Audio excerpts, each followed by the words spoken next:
Good.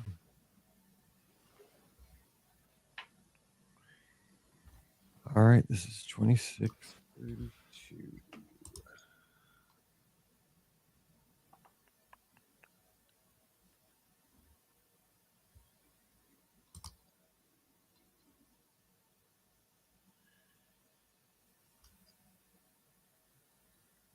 Okay, here we go.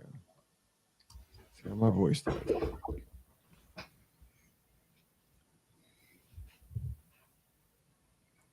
Welcome to episode 2632 of the Be Our Guest Walt Disney World Trip Planning Podcast. I'm your host, Mike Rallman from BeOurGuestPodcast.com and one of the senior agents over at the Magic for Less Travel. Happy Wednesday to you. Hope everybody's having a great week. And we are back to answer your listener questions as we do midweek every week. And we've got some good ones today. We're going to mix it up a little bit here after 17 years of doing this. We're going to do it a little different today because I've been a little bit under the weather this week. You can probably tell from my voice, and we're going to let the ladies take over the show today with their expertise and have some fun, get some perspective, and have a good time today. So joining me today from DisneyWorldAfterAll.com and the Mouse for Less, we have Rikki. Rikki, happy Wednesday. What's going on? Happy Wednesday and ladies show. No, it's it's all good. Yeah. I just want to put it out there as a reminder that our event for actually Give Kids the World is coming up soon. So I just wanted to remind people that now is the time to start thinking about if you're going to craft something and what that you want for the auction, or if you've got some items that you want to send. We definitely need those. So if you've got all that, we've got information on the Facebook page and everything so that you can find out how to actually donate that. But I just wanted to kind of give the reminder that now is officially the time. We are going to need your stuff and your creativity and everything like that. So if you've got things, let's see what you got. So that's exciting. And it's different this year. You don't have to send things to me. You're actually going to send things directly to the village. So that's the difference this year. So if you do have things, we kind of need to know ASAP. That way we can get the village on notice and get it sent down there so they can get everything situated and figured out. So there's a whole new process this year. So I just want to let everybody know that too. So, all right, and this will be taking place the weekend of around March 8th, I think. Yeah. So that'll be our live call-in show where we'll have 6 hours. We'll all be from the village, and you can be a part of that. So like I said, on Sunday night's live call-in show, as tax season comes around and maybe you get a nice refund, put away, $50 from that refund to give to the great folks down to Give Kids the World. Just kind of earmark that to do some good in the world. So, put some of that away so that you can spread some joy down there, because that village puts that money to good use, and it really is a great place. So we're excited for that. So we got about 6 weeks and we'll be down there. It's one of our greatest things. It's a joy to be down there that they invite us every year. So excited for that coming up soon. All right. Also, we have Pam Forrester. She's co-owner of the Magic for Less Travel. Pam, out in Pittsburgh. How's it going, Pam? What's up Wednesday? It's going great. And I just wanted to say also with the donation thing, because I know we've all been thinking about this. Mike and I were just talking about this, Rikki, before you even brought it up. So there's a form that you fill out, a Google form that you fill out. And on that, we have the link to the form that Give Kids the World asks that you send in with your donations when you mail them. There are also directions if you're going to be in the area to drop them off at Give Kids the World. And people are always asking us, like, what kind of stuff can I send in or whatever?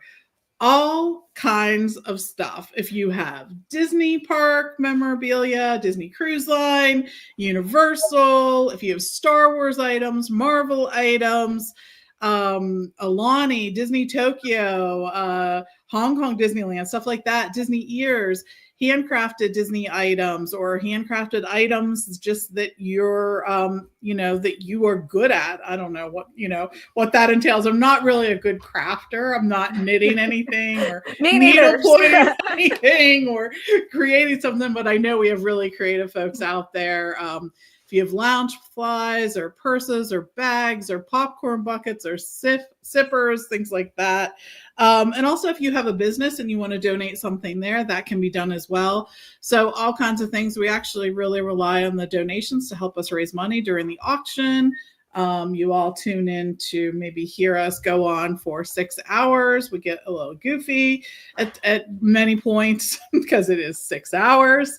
But we are looking forward to having folks bid on the items and donate the items, and looking forward to a really successful auction this year.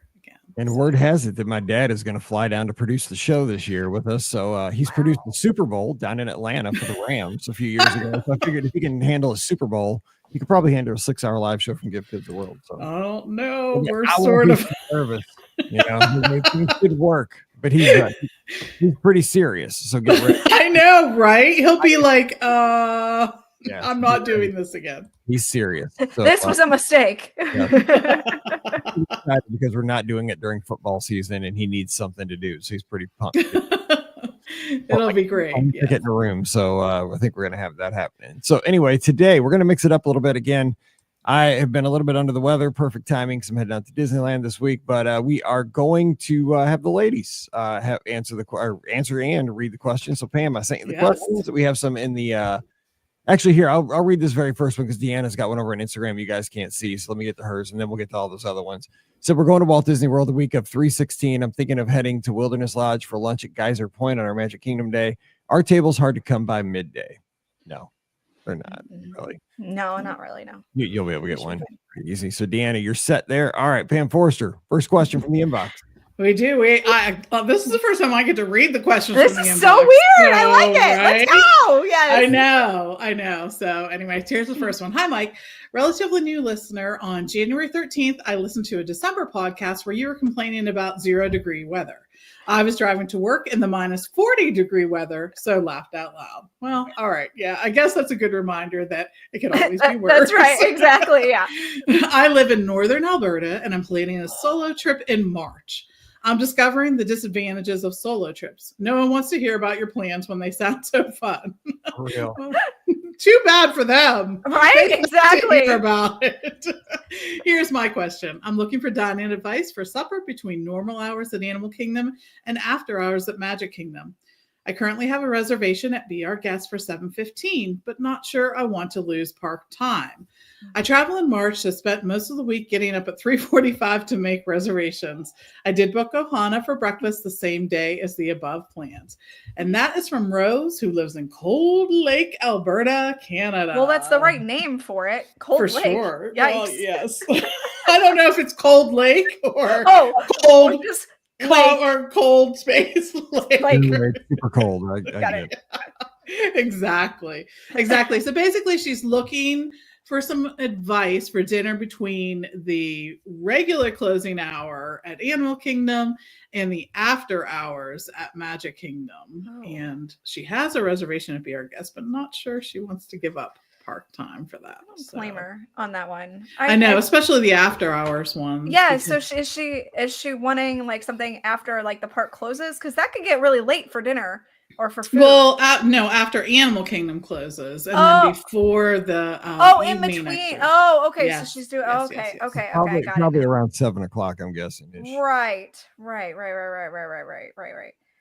So probably wants to be done around 7 because she has it at 7:15 at Be Our Guest right now. That's right. So if we're looking between that time, what do you think, Rikki? Oh man, I mean, as a solo traveler, a lot of times, like I love solo traveling. First of all, so don't feel bad about solo traveling. It's fantastic. You get to do what you want, eat where you want, do all that stuff. So that like it's the best.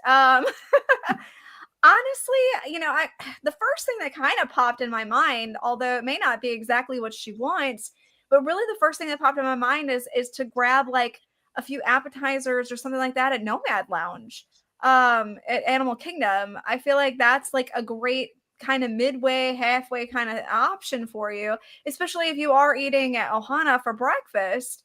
You're going to be pretty full for most of the day, I would say. So like grabbing a later snack, lunch, lunchy, appetizer, dinnery kind of situation sounds right up my alley in that situation. And then you can like snack around the Magic Kingdom later that night too. So that was what I was thinking immediately when the suggestion came up. But I don't know if maybe there's a actual like table service option that you think of, Pam, that would be better. So the other thing I was thinking of is if you look at the resorts that are on the monorail line, it'll actually be really easy for you to take the bus from Animal Kingdom to one of those resorts. And that would be at the Grand Floridian, the Contemporary, the Polynesian, or even the Wilderness Lodge, because that will be an easy jaunt over to the Magic Kingdom.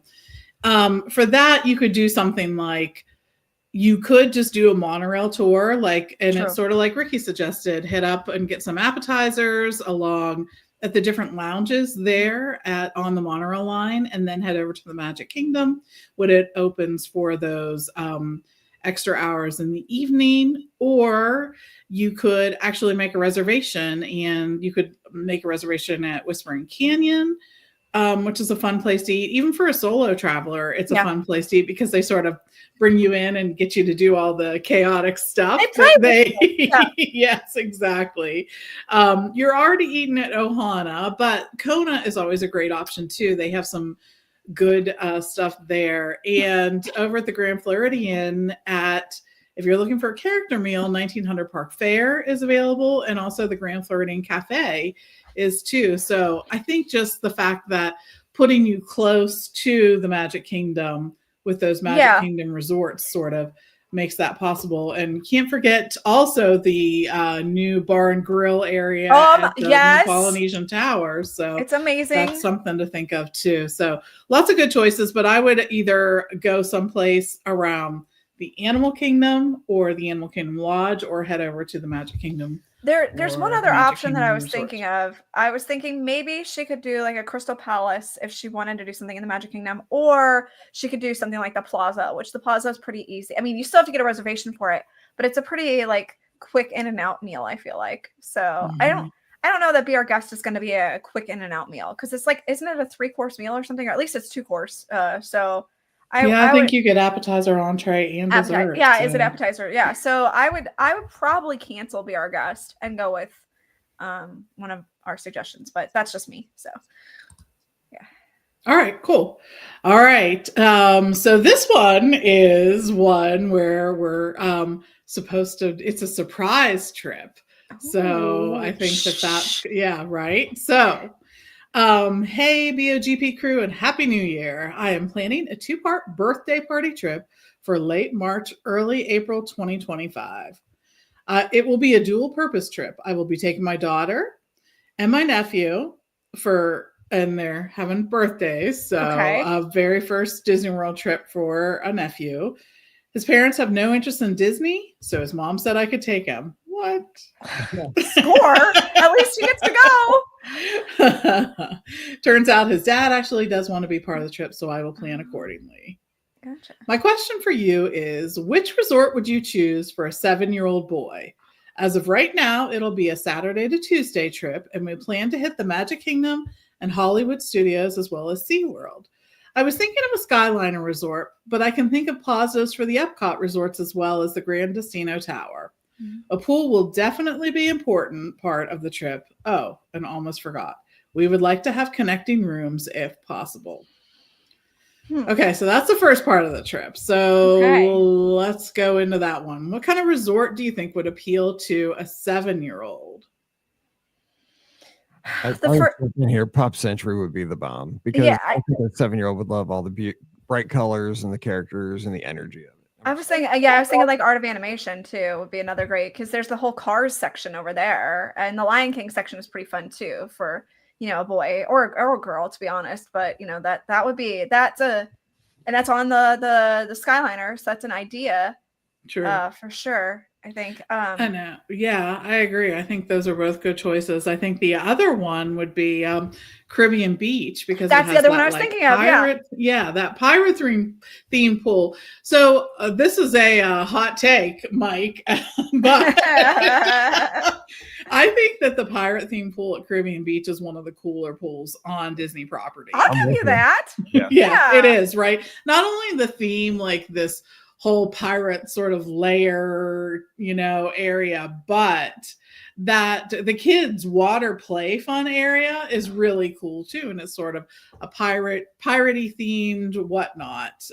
So, and having that, the Skyliner access, I think would be great too. So those are ours. And as far as connecting rooms, so with Caribbean Beach, you can always request a connecting room. Connecting rooms are not guaranteed unless you have a situation which doesn't apply to you. So there are certain situations where Disney will agree to guarantee connecting rooms if there are more kids than adults and whatnot. So that doesn't apply in this case, but you can always request connecting rooms and Disney will do what they can for that.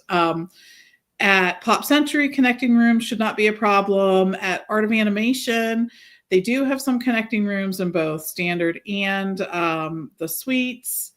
And at Caribbean Beach, yeah, we said that too. Okay, so sort of covered all that.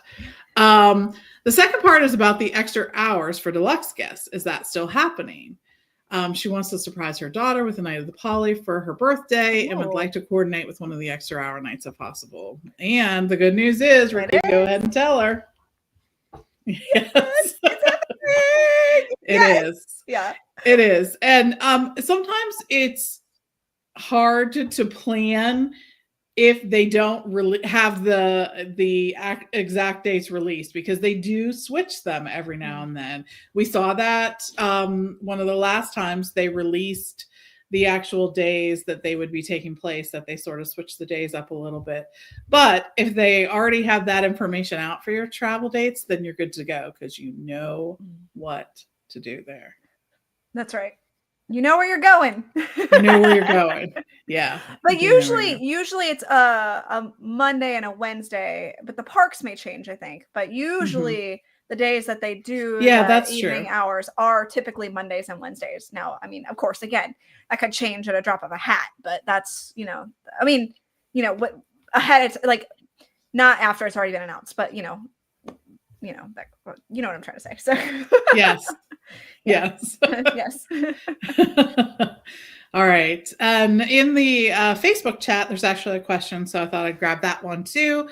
We'll be staying at Wilderness Lodge in May and taking advantage of the Magic Kingdom extra hours. Do you know if the Tron line usually remains long during that time? We're trying to decide if we should just buy a lightning lane earlier in the day, and that is from Kristen Bianchi. So, do they offer Tron in the evening extra hours? I thought they did. Okay. Because I believe, didn't you used to be able to get an extra lightning lane for it? Oh, okay. Yes, you're right. You're right. You know what I mean? Yes. When that whole lightning lane thing. Yeah.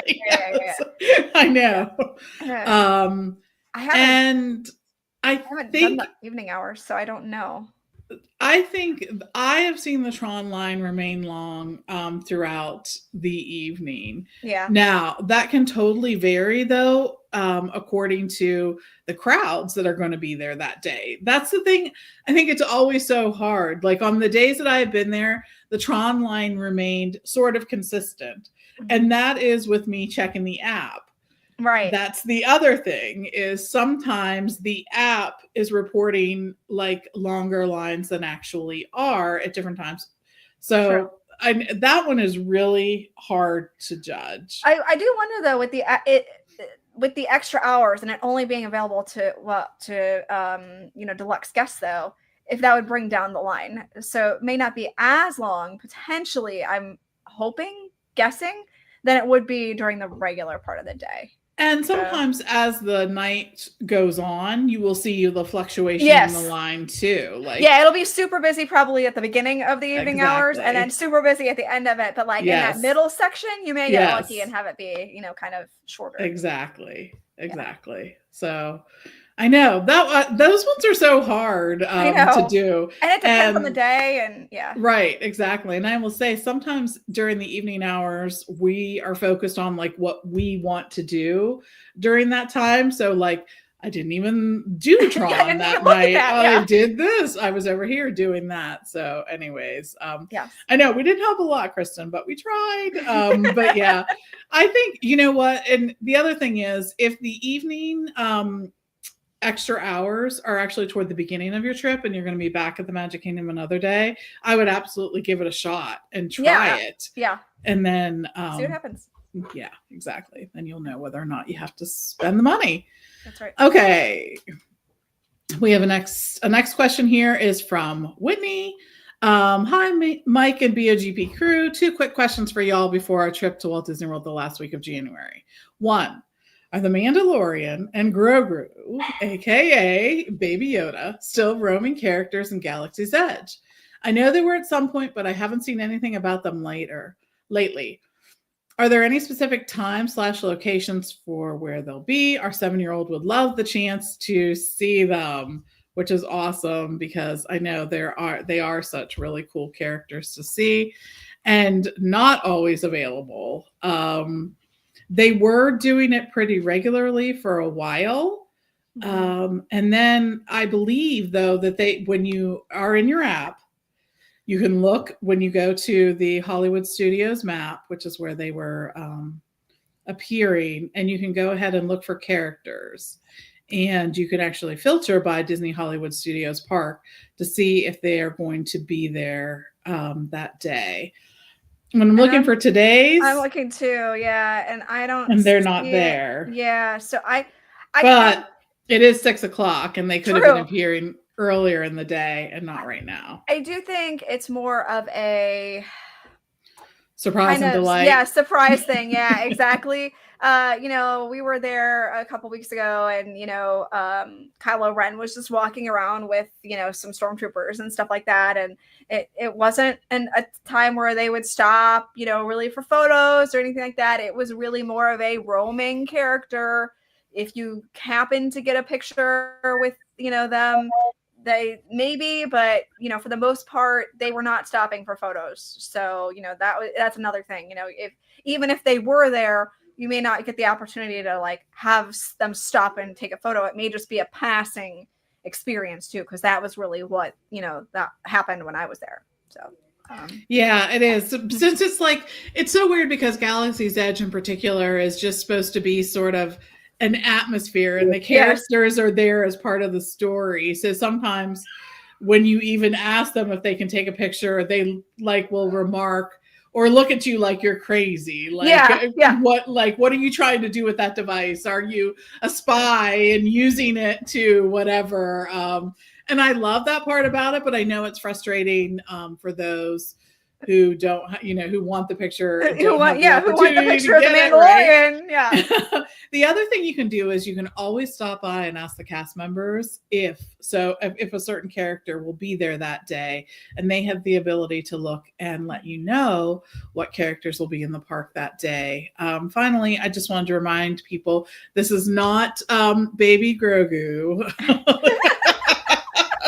Or the Mandalorian, but for those who have the Disney Visa holder, there is that photo opportunity with Kylo. Typically, right? It's Kylo. Yeah, and or is it Darth Vader? It's over in the Star Wars launch bay, right? Mm-hmm. So yeah, I've seen both, so maybe it is both. So yeah, right. So check on that. Yeah. All right, and Whitney has one more question.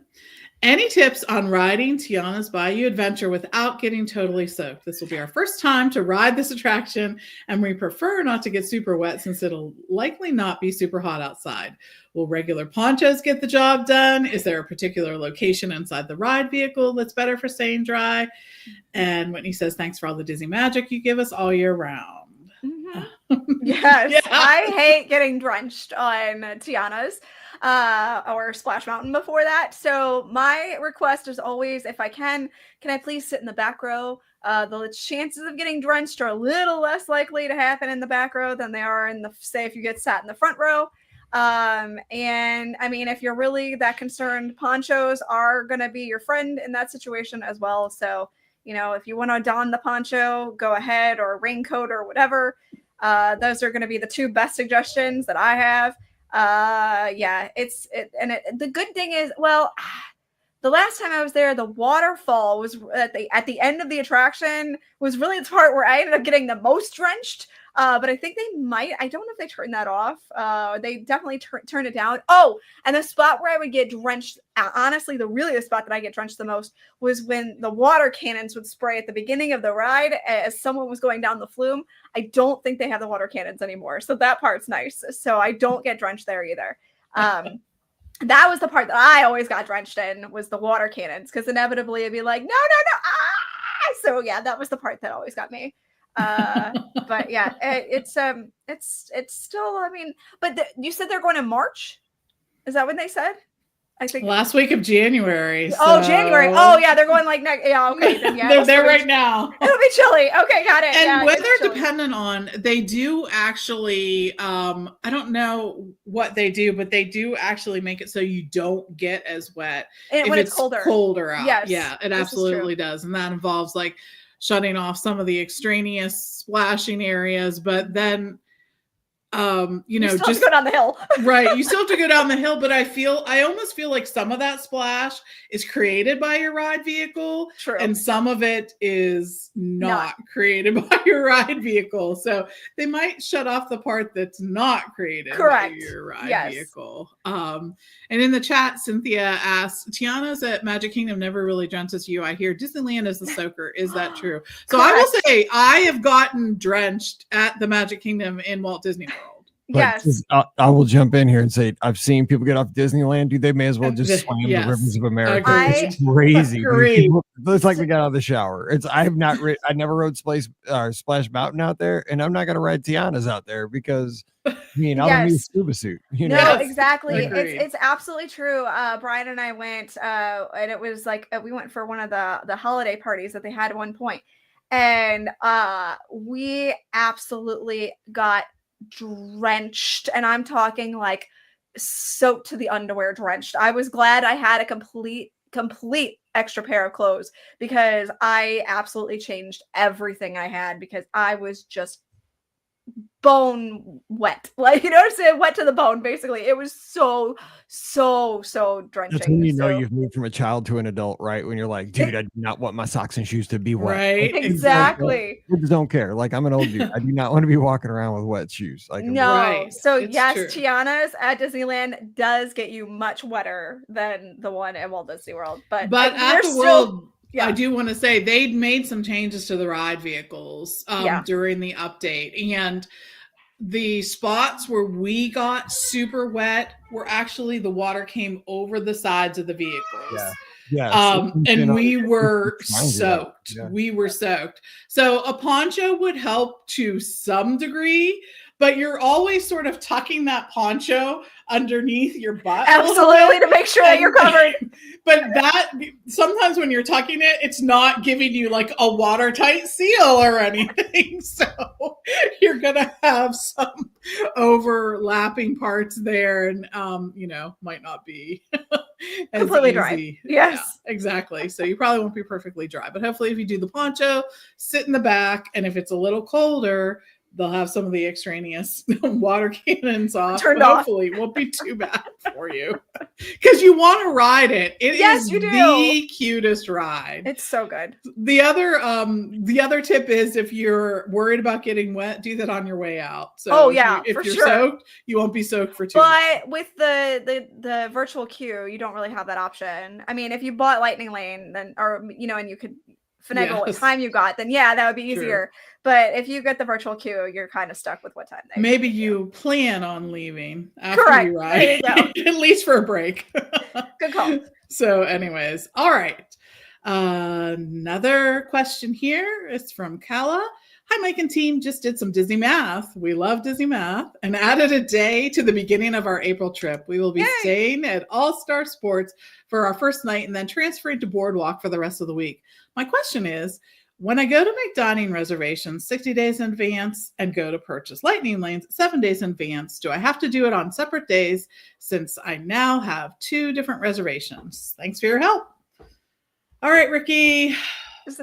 Yes, right? Or do they have to do it on 2 separate days because they have 2 separate reservations, right? Is that?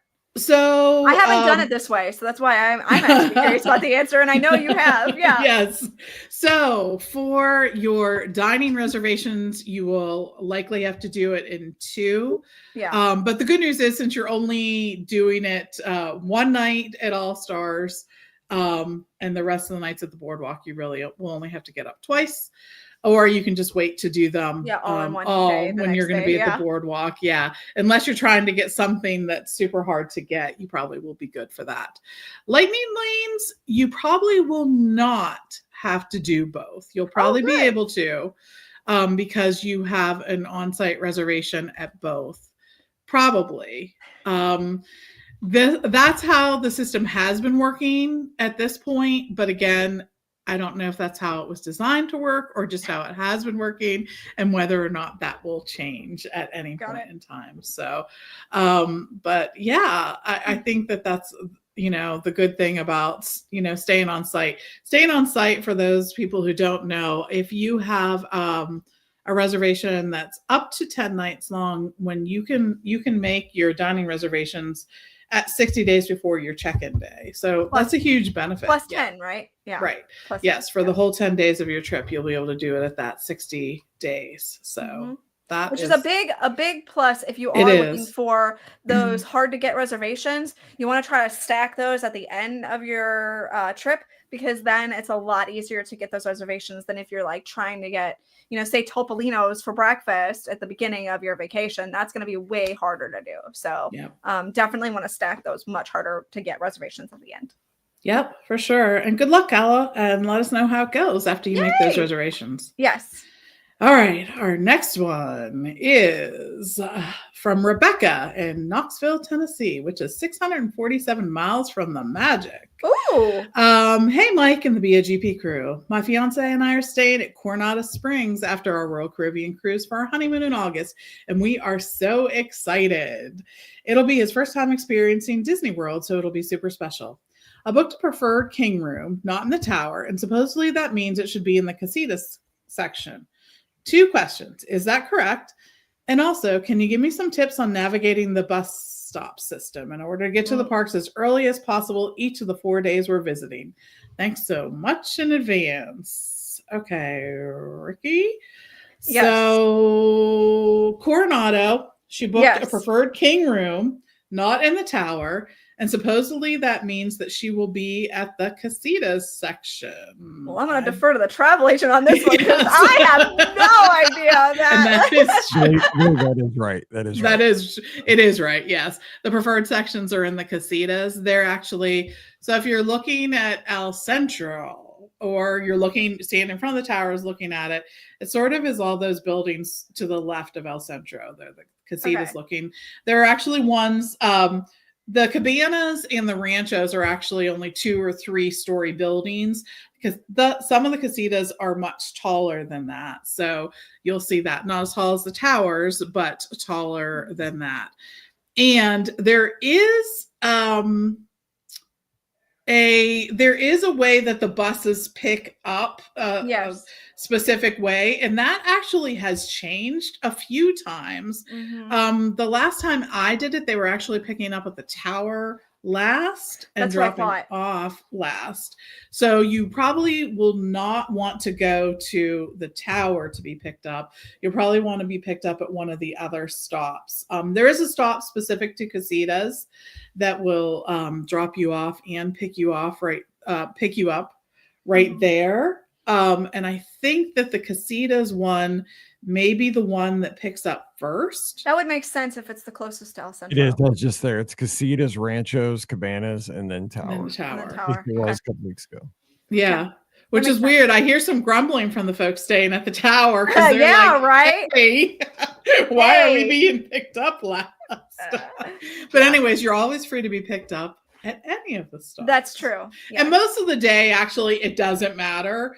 The only time it really matters is in the morning, first thing in the morning, when they're picking stuff up. And the reason why that matters is because some of the buses may actually be full by the time that they get to that last stop. Now, in the morning, Disney is actually pushing more buses through that area than they typically do. So you shouldn't have to wait too long, but it's good to be thinking ahead. That's true. Thanks, Rebecca, for that question. All right, how about one more question for today's show? Okay, one more question. And this is from Carson. Hi, Mike and the BOGP crew. I am going on a trip to Walt Disney World over President's Day weekend in February and had a few questions.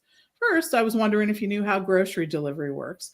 We are staying at the Swan and Dolphin Resort and would like to order some groceries from Amazon or a similar service so that they are delivered at the hotel when we arrive. If my groceries happen to arrive before I do, will the hotel hold them? And how does this work for cold items? Second, we are planning on doing the Magic Kingdom After Hours event for the first time during this is like this an trip. After Hours, late evening. I know, right? Hours. Yeah, show for sure. It's so funny how that works. It says online that we can enter the park at 7 p.m. But I was wondering if I am able to make a dining reservation for a little bit earlier in the day without using one of our regular park tickets. Can I make the dining reservation at 6:45 right at 7 p.m.? Will they let me in to eat around that time? Also, if you guys have any suggestions for the best way to spend the After Hours event, please let me know. Thank you for bringing the Disney magic to our everyday lives. I always enjoy listening to you guys, and thank you for your constant positivity and good vibes. Best from Carson. Well, we like the constant positivity and good vibes. So. It's true. Yeah. So the After Hours event, they typically have a time where they will let you in. That's 7 for the After Hours event, and that's 7. Yes. So making a 6:45 reservation is not. I mean, it's really not going to do anything for you. Yeah, right. You're not going to be let in early. So I would make probably, and honestly, because it's going to take you some time to get in too. So I would probably make a reservation for maybe at the earliest 7:15, 7:10. So because you've got to walk to wherever you're going and stuff like that. So that's what I would end up doing is I'd make it for the earliest in that time frame because they're not going to let you in at 6:45, even though you have a dining reservation, and you'd have to use one of your, other park tickets for that. So I wouldn't do that. No, I agree. Yeah.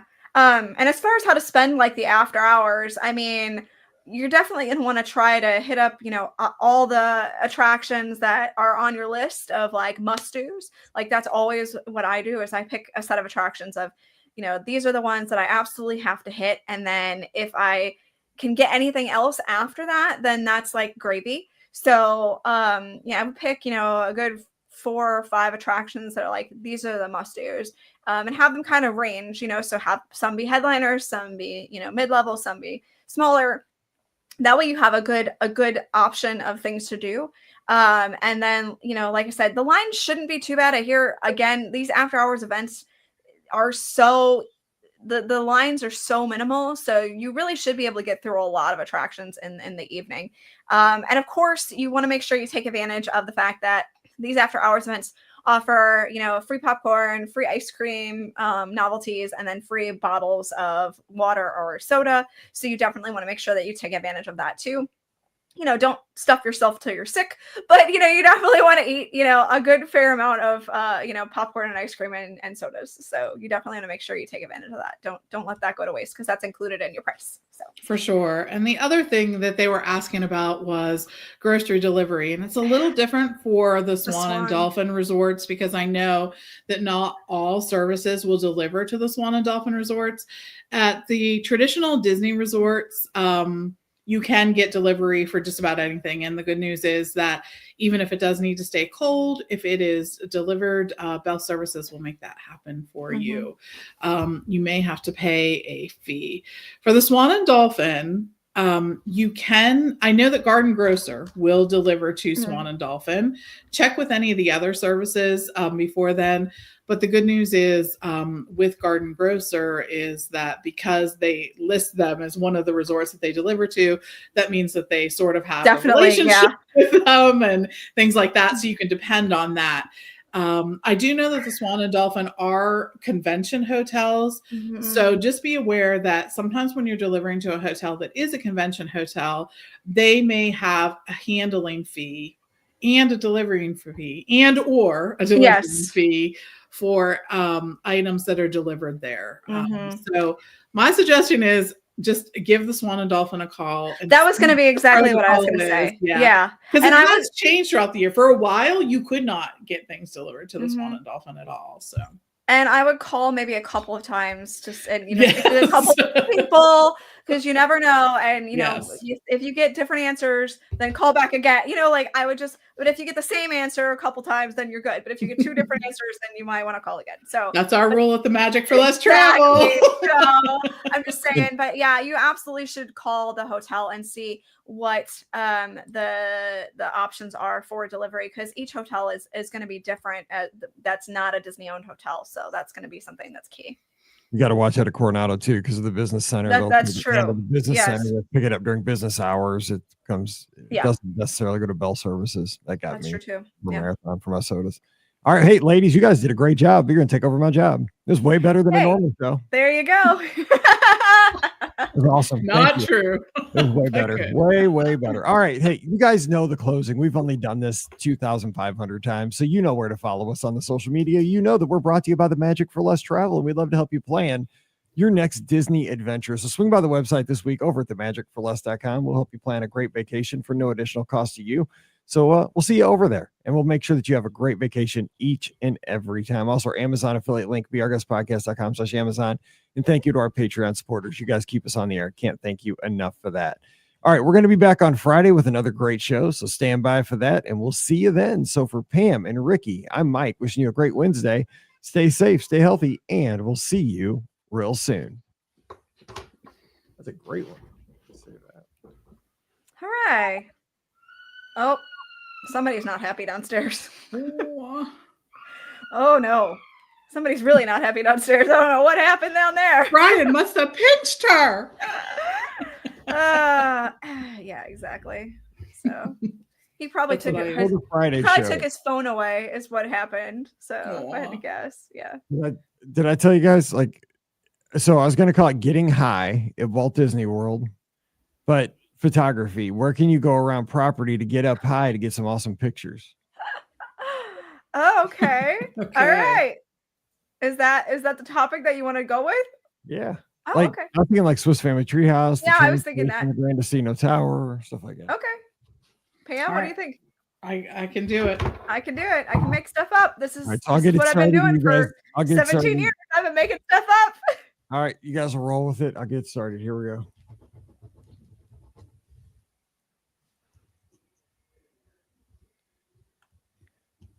Welcome to episode 2634 of the Be Our Guest Walt Disney World Trip Planning Podcast. I'm your host, Mike Rallman from BeOurGuestPodcast.com and one of the senior agents over at the Magic for Less Travel.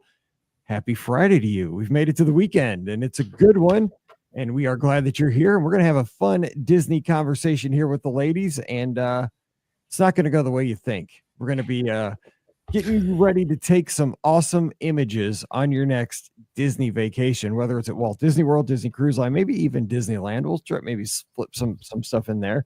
We'll go to the three major destinations, but today we're having a good time. So joining me from a DisneyWorldAfterAll.com and the Mouse for Less, we have Rikki. Rikki, happy Friday. What's up? Happy Friday. Yeah. I would like to say that I know we complain about the weather, and I am just happy that I am finally getting warm.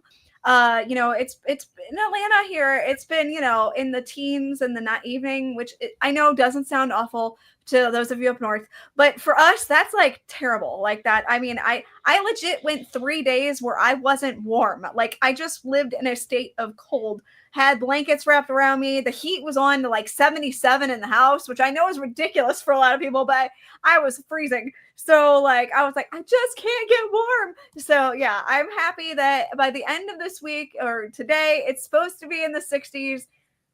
Hallelujah. Oh, I could finally step outside and not go, I am so cold. Oh no, stop. Training starts in a couple of weeks. It's we've made it. We're gonna make it. Yes, I mean we're getting there, and hallelujah. All right. Spring is Garden Rocks concert series was announced this week, so spring is coming when that happens. The dining packages are available. It's coming. I'm so happy. That's right. All right. Also joining us, we have Pam Forrester, Coner, the Magic for Less Travel. Happy Friday, Pam. What's up? Happy Friday. Yeah. Yeah, I don't know. Rikki was complaining about her weather, but I think ours was a little Yeah, worse. you guys win. I know. I get it. I You sent understand. a picture of your snowfall. Yes, I had a snow day last week, and You got sent home from work early. I did get sent home from work early that day, and the next day I got to work from home because of the snow. I looked out my window and I was like, there's nothing. But then in typical Atlanta fashion, just to prove to you guys that we just are terrible at this. So there was a little bit of ice, and I mean, driving in ice is certainly not easy. I will admit, as a former St. Louisan, I've had to drive on my share of ice. It's not great, but you kind of have like ideas of like what to do, what not to do, right? Well, Brian on his way, he sent one of his coworkers home, early. He's like, look, it's icy out. You might want to go home. We had to literally talk to her on the phone and coax her through how to drive on the ice. We're like, okay, if your car starts skidding, don't push on the brakes. Like, you just want to make sure you stop, take your foot off the gas. Like, yeah. So Atlanta, we really have no idea. But yeah, they literally I had a work from home day the next day, and I looked out my window and the road was fine at my house. I'm like, okay, well, that's fine. So we made it. That's the important thing. We made it. Yeah. So Pam, I know It's not. Meanwhile, at my house, Steve laughs at me because when I leave, my goal is to drive somewhat onto the mountain of snow that's on either side of the driveway to slowly start wearing it down a little bit. That's good. Like, why do you hit that every time? I'm like, I'm trying to pack it down a little bit. I'm trying to get to go away. Looking out the window right now, my backyard is still white. Oh, yes, no. Exactly. Mine no, mine is not. Before marathon weekend. Yeah.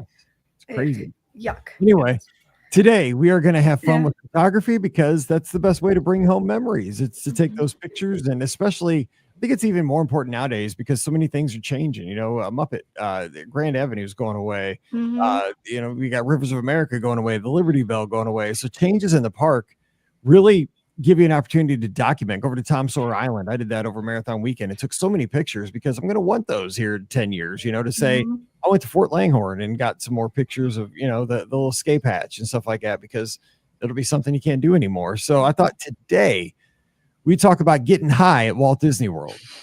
Now, that's me. I got to have some kind of, clickbait. There's a stick. There it is. Exactly. No, but we're going to talk about getting elevation, because with your photography, I think a lot of times it's super interesting when you can get find a spot where you can actually climb up high and shoot down on people. And the way I got this, I had two ideas right off the bat. Was in the Magic Kingdom, I like to climb up the Swiss Family Treehouse and get some amazing pictures up there, whether it's of Adventureland, maybe out toward the castle, and also on the train station. It's simple things, but when you get some elevation, it gives you some interesting shots. But there's all kinds of places over property, even on Cruise Line and Disneyland, where if you get some elevation, it makes your photography way, way more interesting. So I thought maybe if we shared a few, our listeners, when they go on their trips here in the future, they might be able to climb up there and get some interesting shots themselves to bring home as little free souvenirs. I like free souvenirs. So I don't know. So I'm going to let the ladies take over again like you did on Wednesday. It was a beautiful show. It was wonderful. So Pam, take it away. We'll take it. Yeah.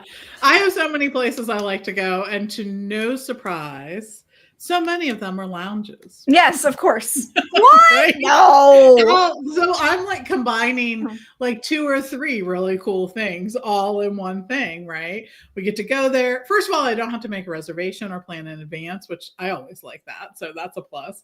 Secondly, you can get a drink or an appetizer or something like that. Another plus.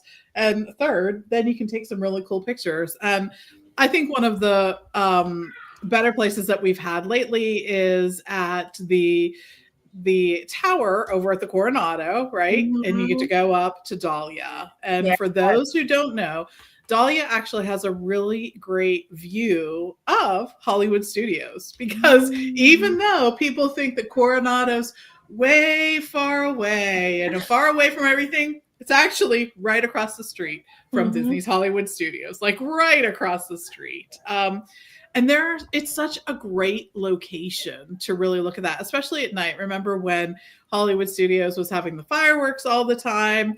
You could catch those there. But even because Hollywood Studios is such a sort of light, like a really cool look at night.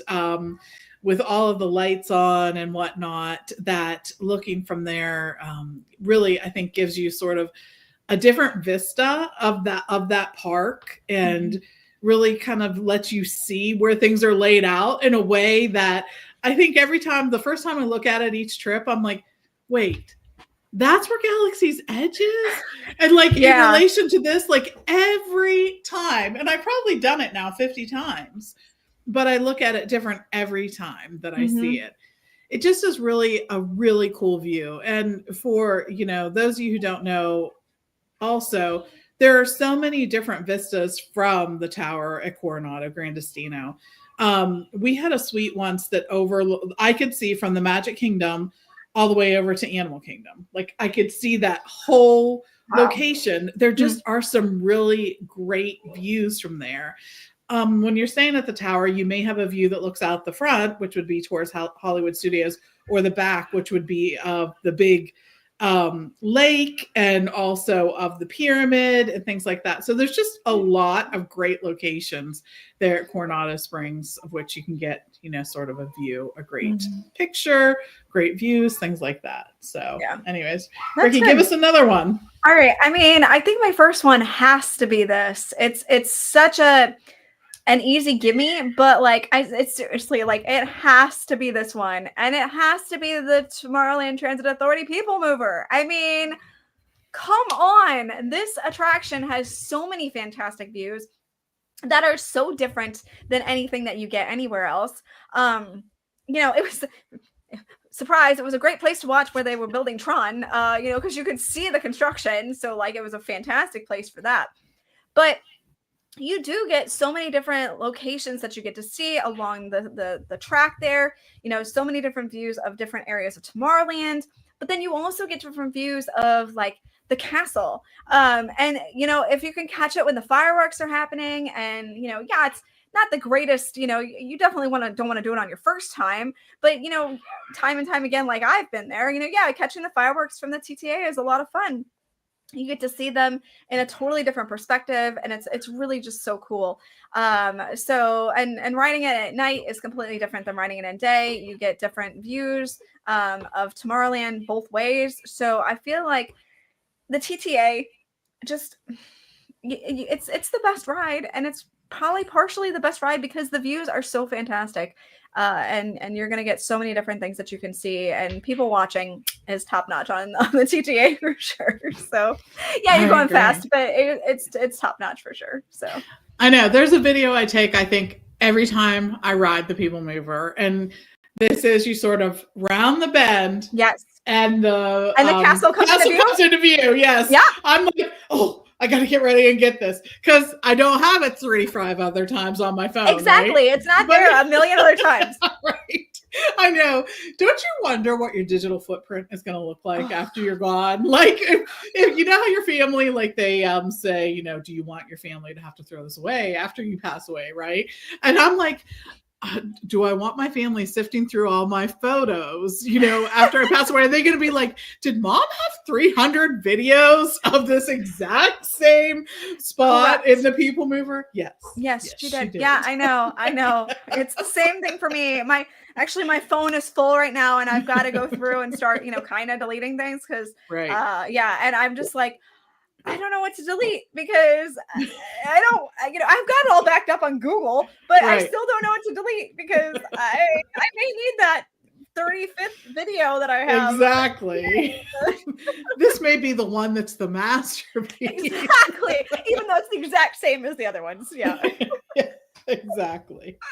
All right. So for my next location, I'm going to the Contemporary. And there's a few different locations here. First of all, of course, there's California Grill, which 100%. If you haven't been, you have a really great view of the Magic Kingdom.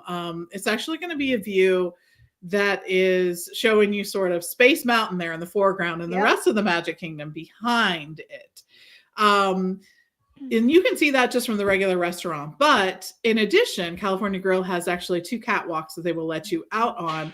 One of them is actually closer to the Magic Kingdom, and again, gives you a great view of the fireworks, although they're not going to be centered over Cinderella's castle, because that is actually set up for those. If you're standing in front of Cinderella's castle, the fireworks are right behind it. But if you're actually over at the Contemporary, the fireworks aren't going to be right behind it. And they're off to the side. Yeah. Right. And but they're still a great view. It's kind of in between Space Mountain and Cinderella Castle. Yeah, exactly.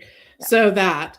But there is another catwalk at California Grill that is actually, you get a good view of Epcot. It's on the other side there. So you can see, I know, right? You can see the Epcot fireworks from there. And for those of you who don't know, if you have dinner at the California Grill, and even if it's not at fireworks time, you can come back later on and they will let you go back up and watch the fireworks, the Magic Kingdom fireworks from there, just to let them know that you had dinner there earlier. And sometimes they'll ask to see your receipt so that you can get up there. Gotta have proof. But yes. But there are also a couple other great locations at the Contemporary that I think are worth mentioning. On the 4th floor is actually a viewing area where you can see the fireworks at the Contemporary. The 4th floor concourse right there is the spot where Chef Mickey's is and that lounge there. Yeah, and whatnot. So you can go out on that sort of patio area and it gives you another view of the fireworks. Is that around by the bat where they usually have the gingerbread house? Yep, that's exactly where it is. Okay, so yeah, you're gonna go past the BVG shop, all the shopping, and keep going to the end of the like you're going over to Bay Lake. Correct. Yes. Okay. I just wanted to give people an idea of where it was because if you just say it's on the 4th floor, then and it is really hidden. So you wouldn't really know that it existed, even though we're talking about it. So exactly, that's exactly where it is. So you can go there, and you can go there during the day or go there in the evening. Sometimes there is a little crowd before fireworks start, so just keep that in mind. But the other thing is, on the 2nd floor, there are actually a set of steps that go down to the pools near the Contemporary, at the Contemporary there. And I always sort of like that view because it sort of gives you a view of Bay Lake. And it's not something that you always see. So I think that's worth checking out there. So lots of good places at the Contemporary. Yeah, that is good. I like that. That's good. Okay. So for my next one, I am going to go to Disney Springs, and I'm actually going to go to that giant balloon. Aerophile is, it used to be called Characters in Flight. It's Aerophile now. And seriously, the views from this balloon are incredible. Yes, it is a little scary if you're afraid of heights. I'm afraid of heights, but enough, since we're enclosed inside the it's not a cage, but you're enclosed inside the circular area. So I feel at least protected. And I know that, it's not going to fly away, so I know we're good. But honestly, you get some of the most amazing views of Disney Springs and of all of Disney World, to be perfectly honest, because you are up so high, that it's a can't miss, especially if you are maybe a photographer and you're looking for those unique different views of Walt Disney World. This is definitely one that you need to put on your bucket list. But you see so many different things that you didn't know kind of how things are situated. And the view, like I said, the views of Disney Springs are phenomenal from there because they get you up there. Now, the one problem is, of course, because it's a tethered balloon, it doesn't go up all the time. So it is based on the wind, and it's not you may be on ground level and there is no wind whatsoever. So you may see, Characters in Flight is closed currently due to wind, and you're like, wait, there's no wind. But up high and the atmosphere, there's wind that you're not aware of, and so that can cause the balloon to not fly. Because obviously, of course, you don't want to be whipping around in the air. That would not be good. So that's something to keep in mind. But the balloon is seriously, it's such a cool experience at Walt Disney World that if you haven't done it and you're not super afraid of heights, I would absolutely suggest doing it. And it's not ridiculously expensive either. It's kind of somewhat reasonable, I feel like. So I'm going to suggest that as an option. So. Yeah, I think it's a good suggestion, and I've heard from people who have timed it around fireworks that you I'm also can sure. see. Yes, right? Good views of the fireworks. So yeah, I'm sure it's ridiculously amazing. Yeah, I because know. you've got, and it depends on what time, because you could have multiple fireworks shows going on all around you too. So that's even cooler. Yeah, Yeah, it that's is. cool. That's It cool. is for sure. Okay. All right. So I'm going to another resort location, and this is over at the Wilderness Lodge. And I have a few suggestions here from good locations to get sort of this vantage point. First of all, the Wilderness Lodge is one of the resorts that actually has rooms that have a fireworks view. And these are only a few. If you want them, you have to book it. You cannot just request it. But because of where the Wilderness Lodge is located, and because they've done some tree trimming in the past few years, you actually can have a view of the Magic Kingdom fireworks from certain rooms. So keep that in mind when you're booking, right? I know. And they really are one of my favorite views, I think, of the fireworks, just because the Wilderness Lodge, you feel sort of removed from like the chaos that can be that, and it just sort of gives a nice perspective. You're not up as close as you are at the Contemporary or at the Polynesian or even the Grand Floridian, but it still offers a really nice view. There are also some outdoor balcony areas, covered spots at the Wilderness Lodge. And these look out over, there are two of them. These look out over the courtyard area that give you a view of that really cool pool at the Wilderness Lodge is sort of built into the rocks and whatnot. And then the pine trees and the geyser and then the lake behind it. So lots of good things to see from there. And I think it offers some really great photos too, especially if you can time it, right? So you get the geyser going off and other stuff happening in the background.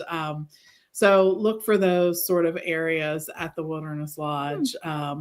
And I think those are both worth checking out. That's good. I know. That's good. There are also like some sitting areas that are up there too, but don't have a great view of anything. But there's also a sort of balcony area that is over the front of the Wilderness Lodge. So you can look out that way. Now, not anything really exciting to see there, but it sort of gives you sort of a view that you don't really get to see many other ways. So that's true. That one's worth checking out too. Okay, that's good. All right. So I've got one that's a little bit different. And it's a blink and you miss it kind of view. All right. You ready for it? Yes. It's going to be, and I say this as someone who doesn't do it, but it's going to be on Tower of Terror. So I've only ridden Tower of Terror once. It absolutely scared the pants off me. I will not do it again. I just don't feel like throwing up.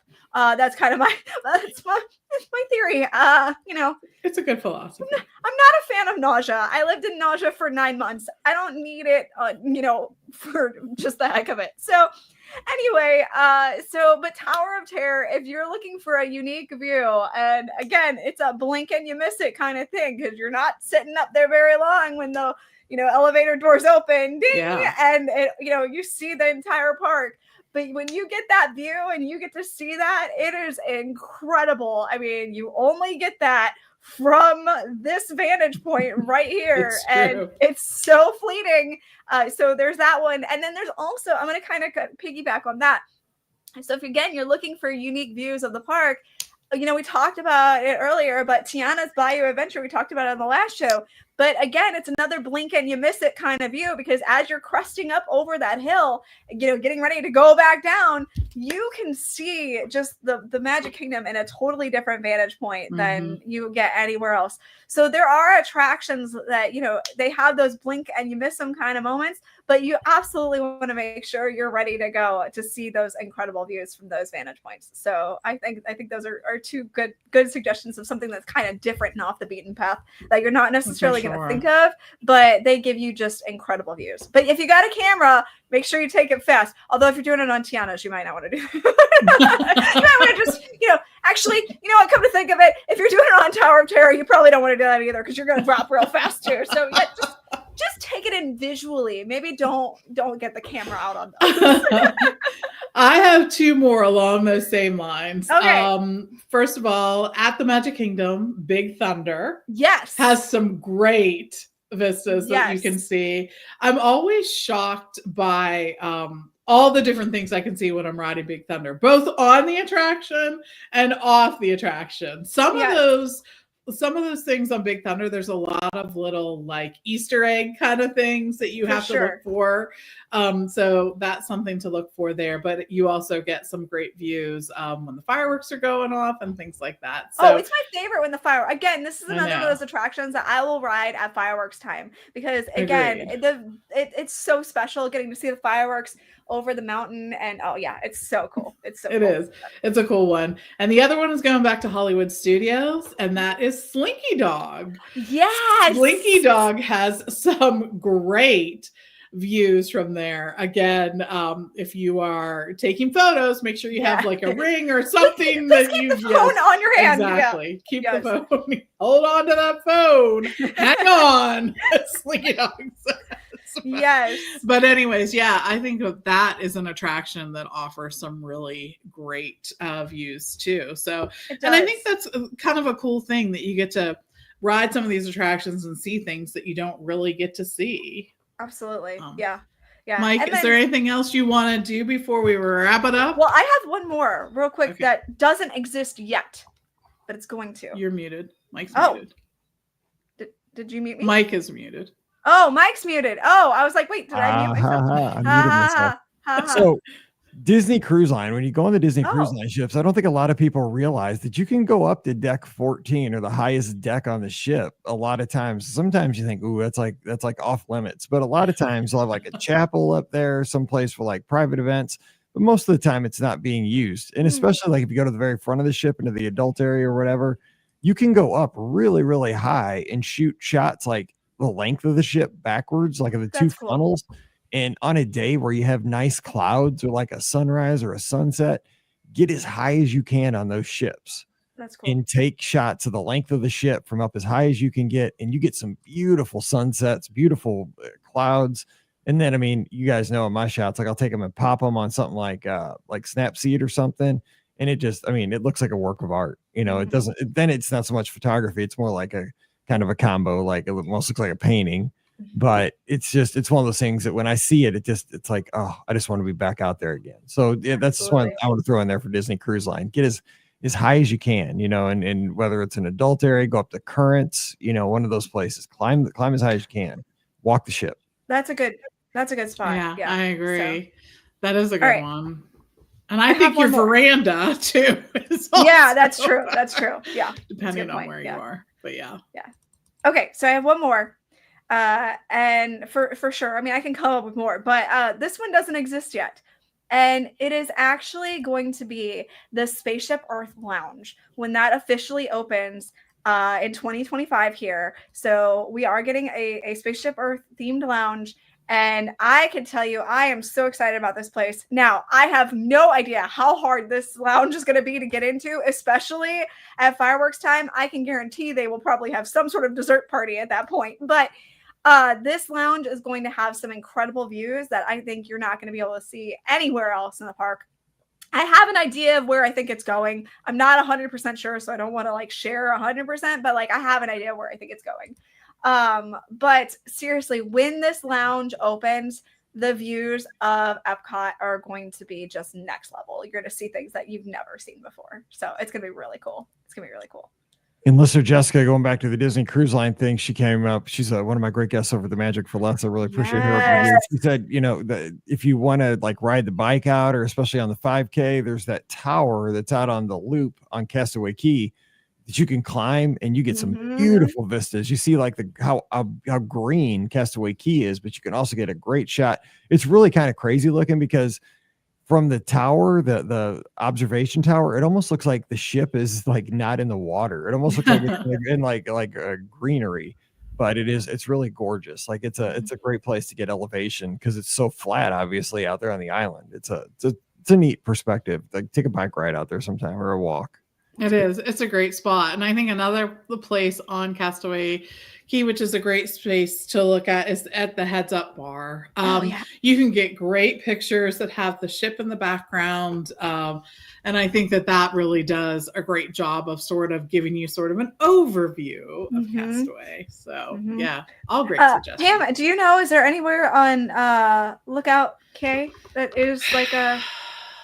it is people. It's Lookout Key. Lookout. It's Castaway K. Lookout Key. I'll get it eventually. Yeah. Castaway Key. Castaway Key. Castaway Key. Lookout K. No, it's Castaway Key. Lookout K. Right?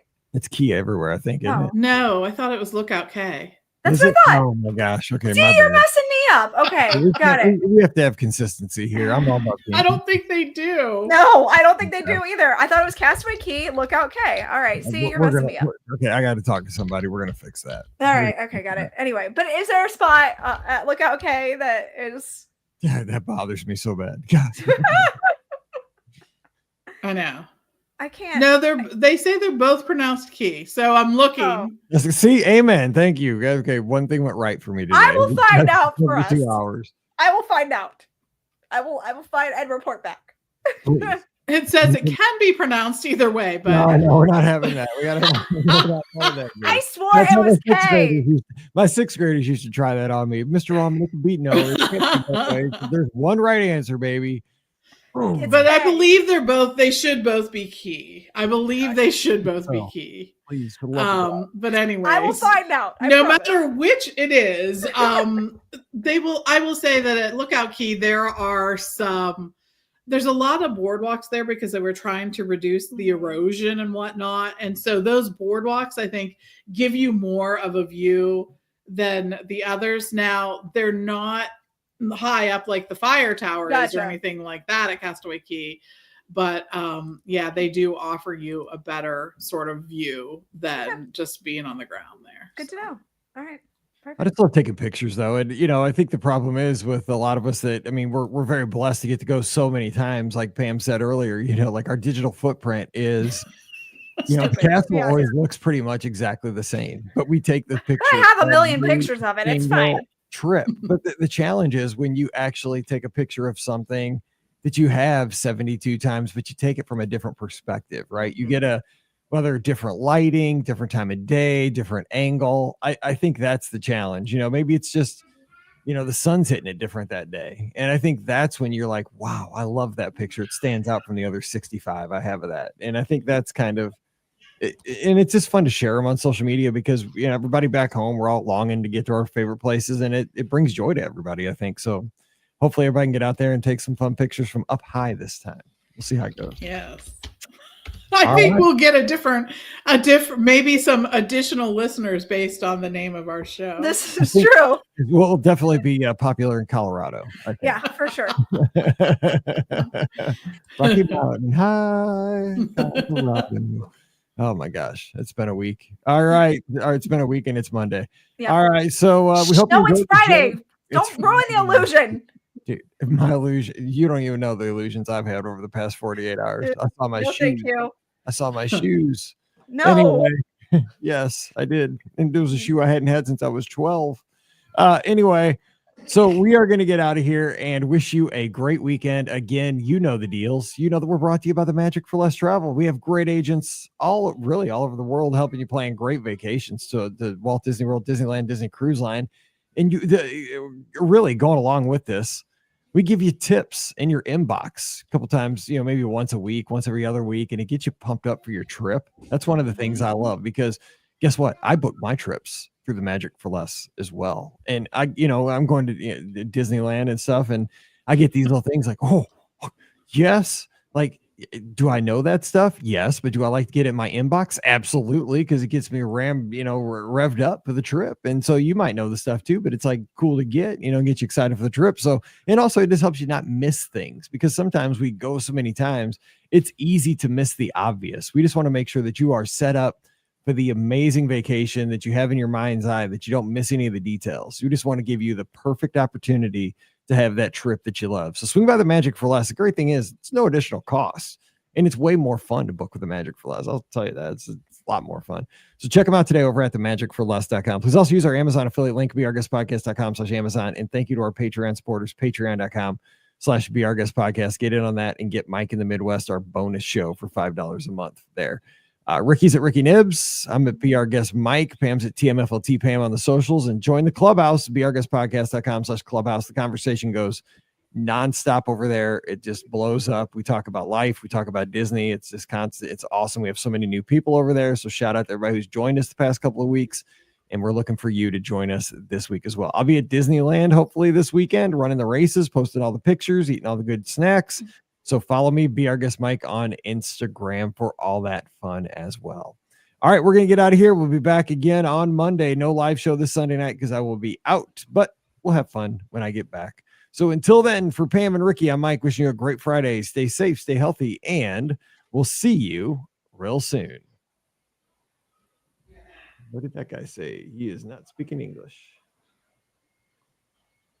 All right, I'm going to edit these bad boys up and get them All out. right, feel better. So yeah, feel better first of all. Second of all, I probably will not be able to be here next Monday, or well, you won't be here Monday either. Probably. Tuesday. It'd be Tuesday. I probably won't be able to be here Tuesday either because month end, I think, will fall right on Monday and Tuesday of next week. So You just can letting have you know. one person. That's all I need. I can do it, and if Ricky's not going to be there, let's look at doing it a little earlier. But I Yes. will shoot. I'll talk with you. Yep. The other Whatever. thing is, it's probably going to be no, it's definitely going to be you and Mike again the following Monday, because I am actually going to be on a Disney cruise.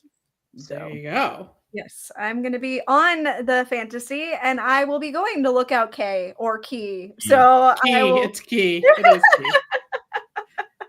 I will have the definition of what it is at that point. Yeah. Okay, So cool. yeah. So Brian and I are actually going to go on a cruise. Have and- fun. That's awesome. A lot of fun. Yeah. So it was one of those things where we were talking about doing the BOGP cruise that you're going to go on, Mike, and Brian realized that it was Major League Soccer and Major League Baseball All-Star game right as the cruise was. So there was no way we could do it. So we talked and we're like, well, we'll just pick a different date.